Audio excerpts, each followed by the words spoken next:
తెలుగు జాతి గర్వించే బిడ్డ సాహసపుత్రుడు భరతమాత ముద్దు బిడ్డగా తన బాధ్యత నిర్వహించి ఈ దేశ స్వేచ్ఛ కోసం స్వతంత్రం కోసం ప్రాణాలు అర్పించినటువంటి అల్లూరి సీతారామరాజు గారి 128వ జయంతి ఉత్సవాలని రెండు తెలుగు రాష్ట్రాల్లో ఇలా గొప్పగా ఘనంగా జరుపుకుంటా ఉన్నాం.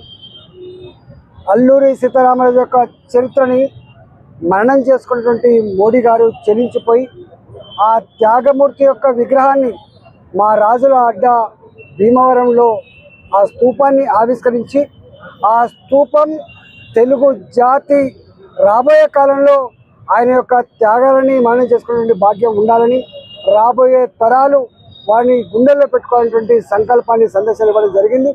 త్యాగమూర్తుల యొక్క జయంతోత్సవాలు మనం జరుపుకుంటున్నామంటే వాళ్ళ యొక్క త్యాగాలు, వారి కమిట్మెంట్, వాళ్ళ యొక్క గొప్పతనాన్ని రాబోయే తరాలకు అందించే దాంట్లో భాగంగానే ఈ ఉత్సవాలు జరుపుకుంటూ ఉన్నాం. కాబట్టి ఈ సందర్భంగా వారికి ఘనంగా నివాళులర్పిస్తూ వారి త్యాగాన్ని జాతి ఎప్పుడు మర్చిపోవని చెప్పి తెలియజేస్తా ఉన్నాం.